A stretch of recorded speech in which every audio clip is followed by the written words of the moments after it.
Good morning students, myself Rajan and today here I am teaching you the account subjects. Welcome to the Hawking classes. Guys, account subject में मैं आपको 12th class की accountancy पढ़ाने जा रहा हूं. Accounts 12th class की accountancy में मैं आपको unit number 3 the admission of new partner करवाऊंगा. यूनिट नंबर 3 में लेक्चर नंबर 8 है. ये लेक्चर नंबर 1 to 7 में गाइस हमने अपने बहुत सारे टॉपिक्स को कवर किया. लेक्चर नंबर 1 to 7 में हमने बहुत सारे प्रोसीजर्स को कवर किया, जहां हमने सीखा कि कैपिटल अकाउंट कैसे बनाते हैं. रिवैल्यूएशन अकाउंट के बारे में हमने यूनिट नंबर 2 में पढ़ रखा है. श्योर गाइस, बट यहां भी हम आपको स्टडी करवाएंगे. और उसके बाद हमने देखा कि न्यू रेशो कैसे बनाते हैं, सेक्रीफाइसिंग रेशो कैसे बनाते हैं, गेनिंग रेशो कैसे बनाते हैं. और उसके बाद हमने स्टडी किया कि जो ओल्ड एसेट अमाउंट है उन्हें कैसे डिस्ट्रीब्यूट करना है और जो न्यू एसेट अमाउंट है उन्हें कैसे डिस्ट्रीब्यूट करना है. ओल्ड लायबिलिटीज अमाउंट को और न्यू लायबिलिटी अमाउंट को कैसे डिस्ट्रीब्यूट करना है. आफ्टर दिस ऑल हमने अपनी कुछ प्रोविजन से रिलेटेड बातें डिस्कस की थी कि जब एडमिशन होता है न्यू पार्टनर का तो क्या क्या प्रोविजंस एप्लीकेबल होकर चलते हैं. श्योर, जैसे कि फर्स्ट प्रोविजन है कि जो ओल्ड पार्टनर है उनकी कंसेंट जरूरी है न्यू पार्टनर के लिए. सेकंड है कि जो ओल्ड पार्टनर है उनके पास प्रॉपरली राइट है न्यू पार्टनर को एडमिट करने का और डिसअलाउ करने का. फिर हमने देखा कि जो ओल्ड पार्टनर है वो न्यू पार्टनर से कैपिटल अमाउंट और प्रीमियम फॉर गुडविल अमाउंट मंगवाएंगे और न्यू पार्टनर का अपना एक शेयर होता है new profit and loss ratio. Sure guys, so ये कुछ प्रोविजंस जो हमने स्टडी किए और हमने साथ साथ देखा था कि एसेट और लायबिलिटीज की वैल्यू भी रीवैल्यूड की जा सकती है. रीवैल्यूड का मतलब अपग्रेड की जा सकती है. जो एसेट और लायबिलिटीज की वैल्यू थी वो अपग्रेड की जा सकती है. श्योर जी, की जाती है. सो उसके बाद हमने कुछ जर्नल एंट्रीज डिस्कस की थी जब एक न्यू पार्टनर एडमिट होता है. श्योर, जर्नल एंट्रीज को डिस्कस करने के बाद गाइस आज हमारे पास आता है रीवैल्यूएशन अकाउंट. सबसे पहले मैं रीवैल्यूएशन अकाउंट का फॉर्मेट देना चाहूंगा. देखिए,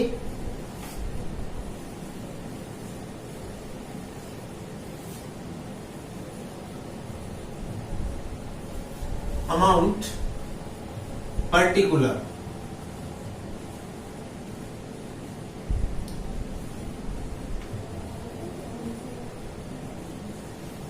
and amount particular. Sure guys, this is your credit side and this is your debit side. यहां आप लिख सकते हो by decrease in value of liability, value of liability. Sure guys, सबसे पहले आपको पता है, मैंने आपको पिछले चैप्टर में बताया था कि जो एसेट्स होती हैं, अगर एसेट्स का बैलेंस अप होता है, अगर एसेट्स का बैलेंस अप होता है तो अप होने पर वो क्या होगा, वो आपके लिए प्रॉफिट होगा. और अगर बैलेंस डाउन होता है तो डाउन होने पर वो आपके लिए लॉस होगा. श्योर जी, और ये प्रॉफिट हमेशा क्रेडिट होते हैं और लॉस हमेशा डेबिट होते हैं. और रीवैल्यूएशन में भी ये क्रेडिट होकर चलेंगे और रीवैल्यूएशन में भी ये डेबिट होकर चलेंगे. उसी तरह हमने बात की थी लायबिलिटीज की, कि अगर लायबिलिटीज का बैलेंस अप होगा तो वो आपके लिए लॉस होगा और वो रिवैल्यूएशन की डेबिट साइड में आएगा. और अगर लायबिलिटीज का बैलेंस डाउन होगा, श्योर जी, तो वो आपके लिए प्रॉफिट होगा और वो रिवैल्यूएशन की क्रेडिट साइड में आएगा. सर कैसे? देखो, आपने मशीनरी खरीदी 5 लाख की. आज उसकी मार्केट वैल्यू बढ़ चुकी है, वो मशीनरी हो गई 6 लाख की, तो आपके लिए 1 लाख बेनिफिट हो गया. तो वो 1 लाख बेनिफिट हो गया मार्केट वैल्यू के अप होने की वजह से, बैलेंस के अप होने की वजह से 1 लाख रुपए बढ़ गया, वो 1 लाख रुपए बेनिफिट हो गया, प्रॉफिट हो गया, वो रिवैल्यूएशन की क्रेडिट साइड में आएगा। और अगर मशीनरी आपने खरीदी 5 लाख की और वो डिक्रीज होती गई, उस पर डेप्रिसिएशन लगता गया और आज उसकी वैल्यू हो गई 2 लाख रुपए, आज उसकी वैल्यू डाउन हो गई, बैलेंस डाउन हो गया, तो बैलेंस डाउन होने की वजह से या फिर वैल्यू डाउन होने की वजह से हमें लॉस हो गया, तो वो आएगा रिवैल्यूएशन की डेबिट में। यहां बैलेंस वर्ड यूज ना करते हुए वैल्यू वर्ड यूज कर रहा हूं मैं।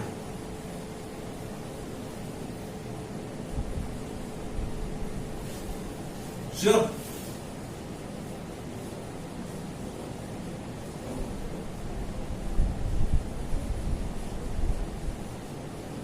देखिए, जैसे एग्जांपल मैंने एसेट्स ली 5 लाख की, एसेट का कॉस्ट प्राइस कितना है 5 लाख रुपए।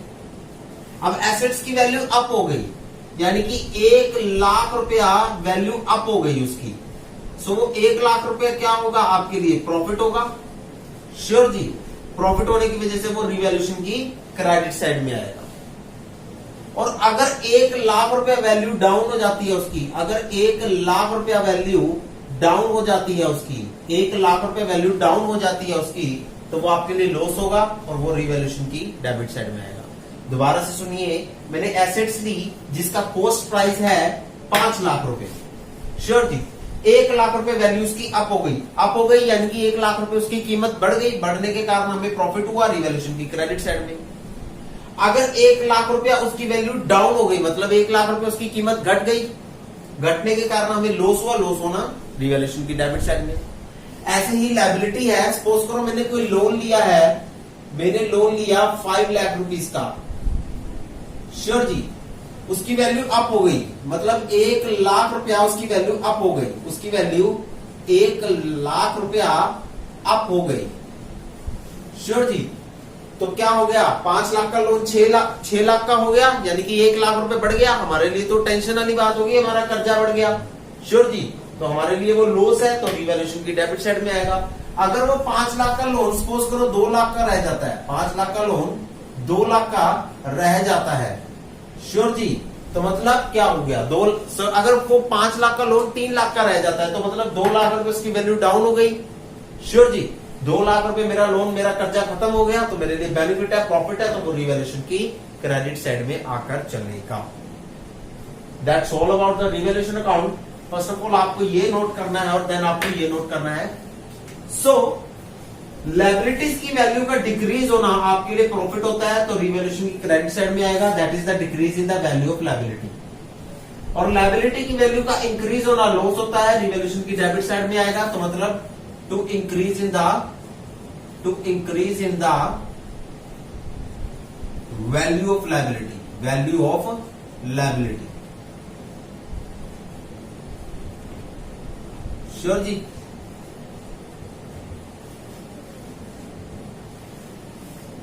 दूसरा, एसेट की वैल्यू का डाउन होना आपके लिए लॉस होता है, रिवैल्यूएशन की डेबिट साइड में आएगा। श्योर जी, तो to decrease in the value of asset, to decrease in the value of asset,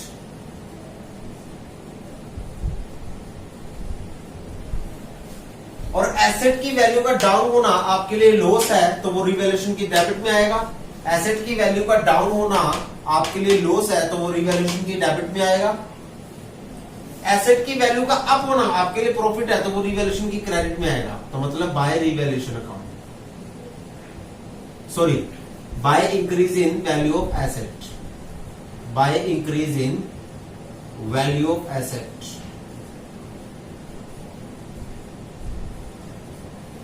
sure ji, अगर मैं अनरिकॉर्डेड एसेट की बात करके चलूं, अगर मैं अनरिकॉर्डेड एसेट की बात करके चलूं, तो अनरिकॉर्डेड एसेट क्या होते हैं? अनरिकॉर्डेड एसेट वो होते हैं जिन्हें हम रिकॉर्ड करना भूल गए थे। मेरे पास 5 लाख की मशीनरी है, मैं उसे रिकॉर्ड करना भूल गया, मैं 5 लाख की मशीनरी को लिखना भूल गया, अपनी बुक्स ऑफ अकाउंट में मेंशन करना भूल गया। अरे ये तो मेरे लिए लॉस हो गया।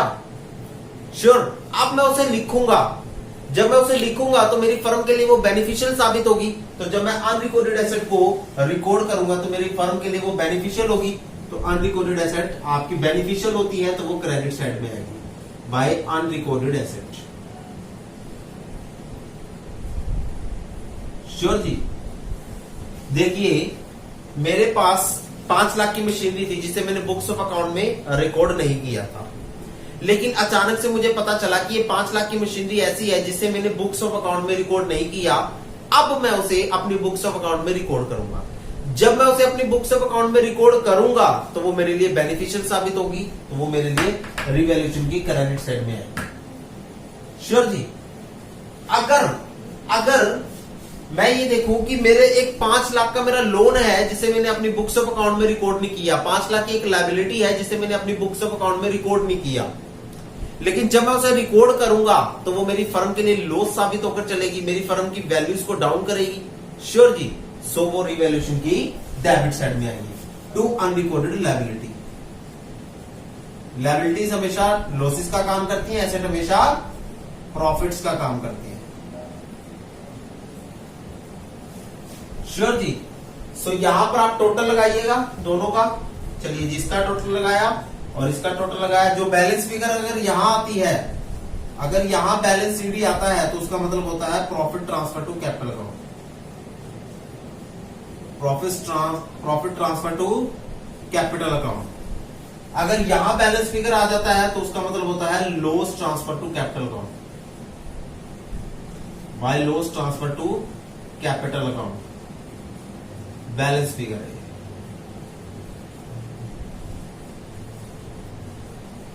श्योर जी। ओल्ड पार्टनर में बटेगा ये balance. First old partner. Sure जी। And second old partner. और किस रेशो में? ओल्ड रेशो में बांटा जाएगा। किस रेशो में? ओल्ड रेशो में बांटा जाएगा। यहां भी ओल्ड पार्टनर में बटेगा। First old partner capital account, second old partner capital account,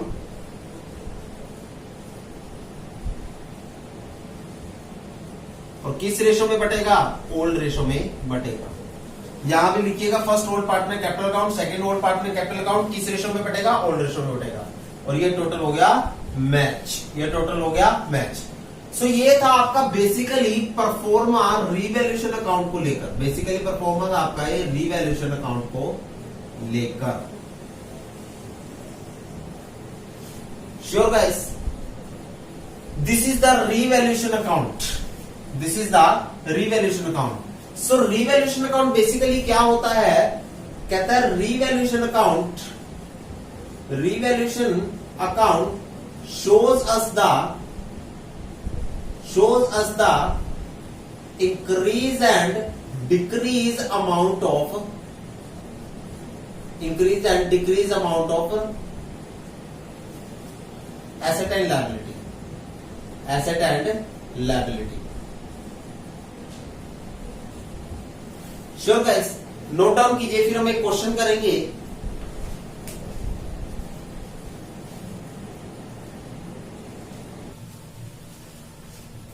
see guys, आपके सामने ये क्वेश्चन है, कहता है बैलेंस शीट एज ऑन 31/3/2016 की है। श्योर जी। 31 मार्च 2016 की बैलेंस शीट है। कहता है कैपिटल है ए और बी की 1 लाख एंड 2 लाख, टोटल बनते हैं 3 लाख। आउटस्टैंडिंग एक्सपेंसेस है 2 लाख के, कार है 3 लाख की, क्लोजिंग स्टॉक है 2 लाख के और 5 लाख का बन गया टोटल। उसके बाद कहता है क्लोजिंग स्टॉक वैलिड हुई है at the ₹3 lakh. Closing stock 3 lakh रुपए पर वैलिड हुई है। पहले 2 लाख की थी, अब 3 लाख की हो गई है। पहले 2 लाख की थी, अब 3 लाख की हो गई है। तो मतलब पहले रिवैल्यूएशन अकाउंट बनेगा। देखिए जी सॉल्यूशन, पहले रिवैल्यूएशन अकाउंट बनेगा। हाँ जी सर, ये रुपीज है, ये रुपीज है, ये पर्टिकुलर है। श्योर जी, ये पर्टिकुलर है। देखिए क्लोजिंग स्टॉक पहले 2 लाख का था, अब 3 लाख का हो गया, तो मतलब 1 लाख रुपए उसकी वैल्यू बढ़ गई क्लोजिंग स्टॉक की। हाँ जी सर, 1 लाख रुपए क्लोजिंग स्टॉक की वैल्यू बढ़ गई।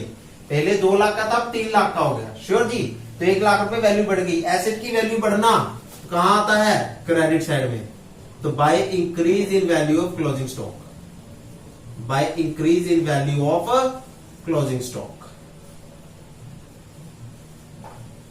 1,00,000 रुपए। नेक्स्ट कहता है कार डेप्रिशिएट हुई है 10% से, तो एसेट की वैल्यू डाउन हुई है। डेप्रिशिएट क्या करती है? डेप्रिशिएट एसेट की वैल्यू को डाउन करती है, यानी कि कार की वैल्यू को डाउन कर रही है। Sure ji. So by decrease in value of car, by decrease in value of car,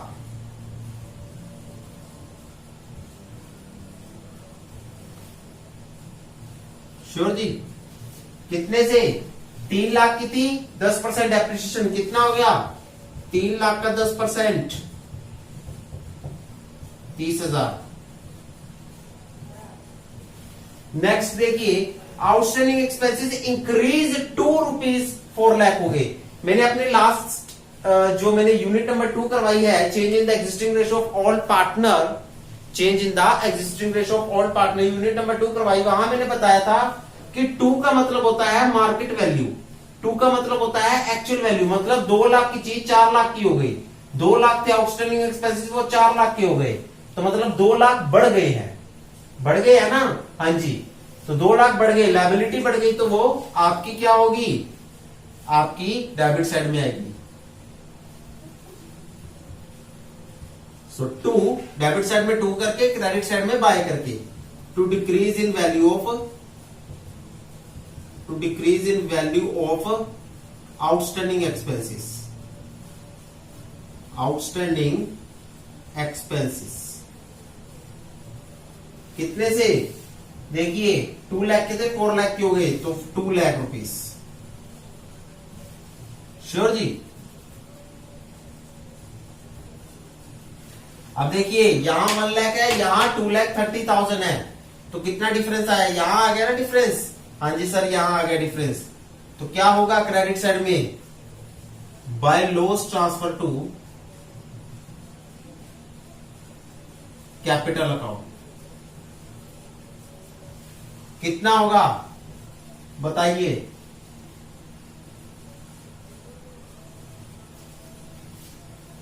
$230 में से 1 गया, 1,30,000, 1,30,000।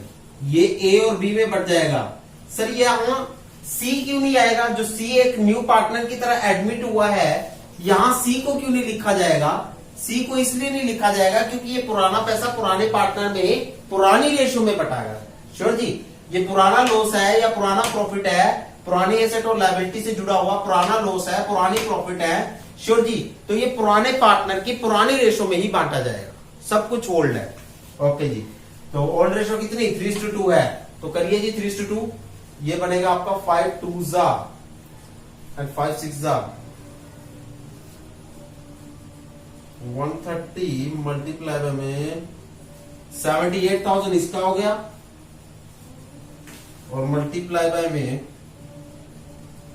52,000 इसका हो गया, तो कितना हुआ? 1,30,000 हो गया। यहां टोटल लगा दीजिए, टोटल कितना हो गया? 2,30,000, 2,30,000, 2,30,000। ये लीजिए, ये हो गया आपका रिवैल्यूएशन अकाउंट कंप्लीट। जल्दी से रिवैल्यूएशन अकाउंट को अपनी नोटबुक्स में उतारिए।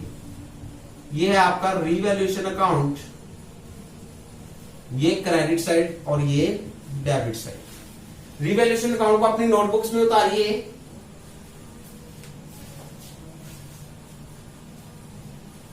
तो यहां मैं जर्नल एंट्री कर रहा हूं रिवैल्यूएशन अकाउंटिंग की, रिवैल्यूएशन के लॉस की। वो किस साइड आया था? रिवैल्यूएशन की क्रेडिट साइड में आया था। तो यहां लिखेंगे A capital account debit, B capital account debit to revaluation account. देखिए अपनी नोटबुक्स में देखिए, रिवैल्यूएशन की क्रेडिट साइड में आया था लॉस, तो रिवैल्यूएशन को क्रेडिट कर दिया। रिवैल्यूएशन की क्रेडिट साइड में आया था ना? हाँ जी सर। तो रिवैल्यूएशन अकाउंट को क्रेडिट कर दिया और बदले में ए और बी की कैपिटल को डेबिट कर दिया, क्योंकि इन्हीं में बटा था। श्योर जी। ए और बी की कैपिटल को डेबिट कर दिया। अगर लॉजिकली देखें तो ए और बी क्या कर रहे हैं? उस लॉस को पे कर रहे हैं। लॉस को पे कहां से करेंगे? अपनी कैपिटल में से करेंगे। जब वो कैपिटल में से पे करेंगे, कैपिटल का बैलेंस नॉर्मली क्या होता है? लायबिलिटी होने के कारण क्रेडिट होता है, और जब वो बैलेंस कम होगा, जब उसमें से पे करेंगे, तो वो बैलेंस डेबिट हो जाएगा और रिवैल्यूएशन की क्रेडिट साइड में जाएगा। तो कितना था वो 130 का 3/5 और 2/5 किया था हमने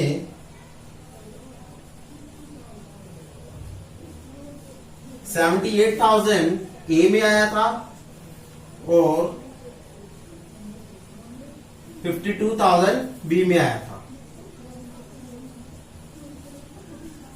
और ये बना था 1,30,000। तो यहां लिखेंगे loss of revaluation account. Sure ji. अब देखिए ये तो हो गई हमारे पास तीनों की तीनों एंट्रीज कंप्लीट। ये तो हो गई तीनों की तीनों एंट्रीज कंप्लीट। अब हम करेंगे ए और बी का। देखो ए और बी क्या है, ओल्ड पार्टनर है, 3:2 की रेशो में काम करते हैं, सी एडमिट हुआ है फॉर 1/4 शेयर। यहीं तक बात। क्या यहां पर कोई कंडीशन दी है न्यू रेशो बनाने की? कोई कंडीशन नहीं दी। कोई केस दिया न्यू रेशो बनाने का? कोई केस नहीं दिया। तो नॉर्मल अप्लाई होगा यहां पर। यहां नॉर्मल अप्लाई होने के लिए हम लिखेंगे let total share B 1। Let total share B 1। Sure ji. Share of C कितना है? शेयर ऑफ सी कितना है? 1/4। तो रिमेनिंग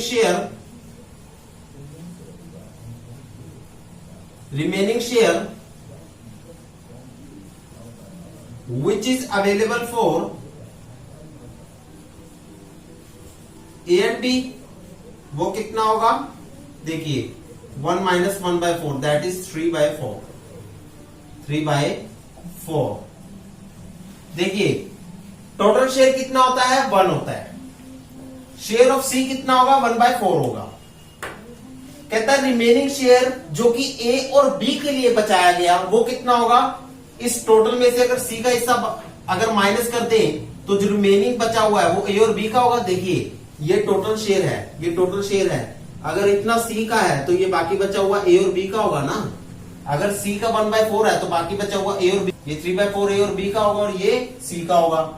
श्योर जी। अब ए और बी इस 3/4 को किस रेशो में बांटेंगे? सर आपने करवाया था कि ओल्ड रेशो में बांट कर चलेंगे। तो ये ओल्ड रेशो में इस शेयर को बांट लेंगे। 3/4 को ओल्ड रेशो में बांट लेंगे। तो ए के लिए कितना होगा? यहां देखिए ए के लिए कितना होगा? 3/4 को वो किस रेशो में बांटेगा? 3:2 की रेशो में, 3/5 की रेशो में। और बी के लिए क्या हो जाएगा? 3/4 का 2/5 हो जाएगा और सी के लिए तो है ही 1/4। तो ये कितना हो गया? 9/20 हो गया और ये कितना हो गया? 6/20 हो गया और ये कितना हो गया? 1/4 हो गया। श्योर। सो आपके पास रेशो कितनी निकल जाएगी? 9:6:5 रेशो। जब एलसीएम लोगे तो आपकी रेशो बनेगी 9:6:5। एलसीएम लेने के बाद आपकी न्यू रेशो क्या बनेगी? 9, 6 और 5। श्योर जी। तो सबसे पहले इसे नोट डाउन कीजिए, फिर हम आगे का करवाएंगे आपको। तो देखिए आपकी न्यू रेशो क्या आई है? न्यू रेशो क्या आई है? ए, बी और सी की कितनी आई है? 9:6:5। और ओल्ड रेशो क्या है? ओल्ड रेशो भी देख लीजिए। ओल्ड रेशो क्या है? 3:2। और ये कितना था? ये 0 था, ये नील था, क्योंकि ये ओल्ड रेशो में था ही नहीं। क्योंकि ये पुराना पार्टनर नहीं है तो इसकी पुरानी रेशो भी नहीं होगी। देखिए ये पुराना पार्टनर नहीं है, सी एक पुराना पार्टनर नहीं है तो इसकी पुरानी रेशो नहीं होगी। श्योर जी। तो सी की पुरानी रेशो नहीं होगी, लेकिन सी की न्यू रेशो में तो उसका हिस्सा होगा ना 1/4 का। तो ये देखिए 5/20 मतलब 1/4 का हिस्सा है उसकी न्यू रेशो में। तो जब मैं ओल्ड माइनस न्यू करूंगा तो मेरे पास क्या आएगा? देखिए ओल्ड माइनस न्यू करने के बाद ए का क्या निकलेगा? 9/20 माइनस में 3/5। तो कितना आया? 9 माइनस में 12। ओल्ड माइनस न्यू करने के बाद, सॉरी थोड़ा गलत कर दिया हमने,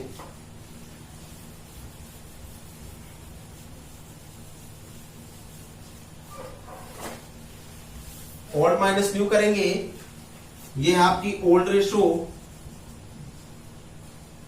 sure ji. So old minus new कीजिए।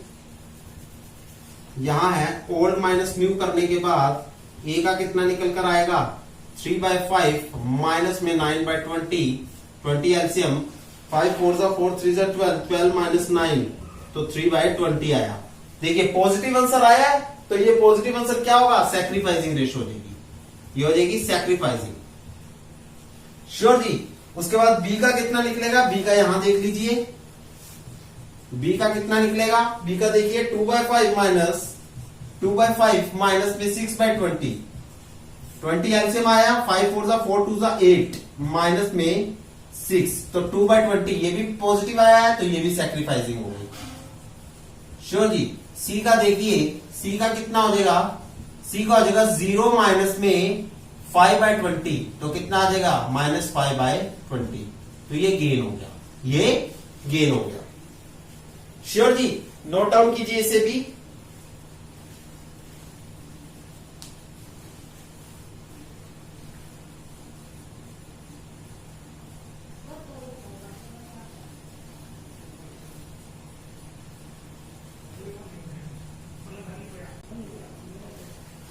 सो नेक्स्ट देखिए आपके पास हमने रिवैल्यूएशन अकाउंट की एंट्री कर ली, न्यू रेशो फाइंड आउट कर ली, ओल्ड रेशो फाइंड आउट कर ली और सैक्रिफाइसिंग और गेनिंग भी निकाल ली। अब हम एक अलग जगह पर लिख लेंगे न्यू रेशो क्या होगी ए और बी की 965, यहां लिख लेते हैं। न्यू रेशो क्या होगी ए और बी की, ए बी और सी की कितनी होगी 9 6 और 5। श्योर जी। चलिए अब नेक्स्ट कॉन्सेप्ट देखिए, जर्नल एंट्री का आएगा। नेक्स्ट में आएगी आपके पास जर्नल एंट्री। सबसे पहले जर्नल एंट्री होगी जब न्यू पार्टनर अपनी कैपिटल के पैसे को और प्रीमियम फॉर गुडविल के पैसे को लेकर आएगा। कितना ला रहा है, देखिए 1 लाख रुपए कैपिटल का और 20,000 रुपए प्रीमियम फॉर गुडविल का लेकर आ रहा है। तो सेकंड जर्नल एंट्री क्या हो जाएगी, देखिए ध्यान से जरा, सेकंड जर्नल एंट्री क्या होगी, देखिए पैसा लेकर आ रहा है, हमारी फर्म में पैसा आ रहा है, पैसा आने की वजह से कैश क्या होगा, डेबिट होगा। हमारी फर्म में पैसा आ रहा है, पैसा आने की वजह से कैश क्या होगा, डेबिट होगा। तो कैश अकाउंट डेबिट, क्या किस चीज का पैसा आ रहा है, सी की कैपिटल का आ रहा है और सी की प्रीमियम फॉर गुडविल का आ रहा है। तो मैंने बताया था ना क्या एंट्री होगी, to C's capital account and to premium for goodwill account. जब वो प्रीमियम फॉर गुडविल का पैसा लेकर आएगा तो प्रीमियम फॉर गुडविल के नाम से ही शो होगा। तो 1 लाख और 20,000 टोटल कितना हो गया, 1,20,000। यहां कितना हो जाएगा 1,20,000। श्योर जी, पहला। दूसरा ये हो गया bring amount by C. Sure ji. अब ये देखिए दूसरी जर्नल एंट्री क्या होगी, हम इस प्रीमियम फॉर गुडविल के पैसे को ए एंड बी में बांट देंगे। हाँ जी sir, premium for goodwill account debit to A's capital account and to B's capital account. Sir इस पैसे को हम किस रेशो में बांटते हैं, हम इस पैसे को सैक्रिफाइसिंग या गेनिंग रेशो में बांट कर चलते हैं। सर क्यों, क्योंकि ये हमारा नया पैसा है, ये प्रीमियम फॉर गुडविल हमारा नया पैसा है, तो इस नए पैसे को हम ए और बी में सैक्रिफाइसिंग और गेनिंग रेशो में बांटेंगे। लेकिन ए और बी तो क्या कर रहे हैं, सैक्रिफाइस कर रहे हैं, ए और बी सैक्रिफाइस कर रहे हैं। कितना, 2/20 एंड 3/20। देखिए ए कर रहा है 3/20 से और बी कर रहा है 2/20 से। श्योर जी। हाँ जी, तो ये कितना हो गया, 20,000 था ना। हाँ जी, तो 3/20 और 2/20 कितना हो गया,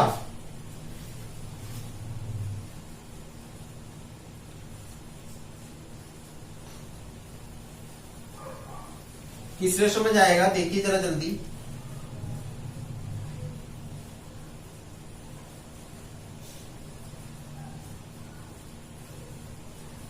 सॉरी, इस पैसे को हम ए और बी में इंडिविजुअली बांट रहे हैं, जिसकी वजह से ये ओल्ड रेशो में बटेगा। तो किस रेशो में, 3:2 की रेशो में बटेगा। 5 4 and 4 3 12 and 4 2 8। That's it. Sure जी, ओल्ड रेशो में बट गया पैसा। हाँ जी, प्रीमियम फॉर गुडविल डिस्ट्रीब्यूट हो गया। क्या इस क्वेश्चन में हमें कह रखा है कि प्रीमियम फॉर गुडविल को ए और बी विड्रॉ भी करेंगे, ए और बी निकालेंगे, ऐसा कुछ नहीं कह रखा। तो यहां पर जो विड्रॉइंग वाली एंट्री है वो नहीं होगी, यहां पर सिर्फ इतनी एंट्रीज होकर चलेंगी। सो गाइस, ये था हमारा फुल फ्लैज क्वेश्चन जो आपका एडमिशन ऑफ पार्टनरशिप में रिफ्लेक्ट होगा। हम अपने नेक्स्ट लेक्चर में एक और ऐसा नया क्वेश्चन करके चलेंगे श्योर वो इससे कुछ डिफरेंट होगा लेकिन फुल फ्लैज होगा वो भी क्वेश्चन। सो इस क्वेश्चन को घर में रिवाइज करते रहिएगा। होप सो आपको हमारी ये इजी टर्म समझ में आ चुकी होंगी। फिलहाल के लिए आप इस क्वेश्चन को उतारिए। Thank you guys, have a nice day.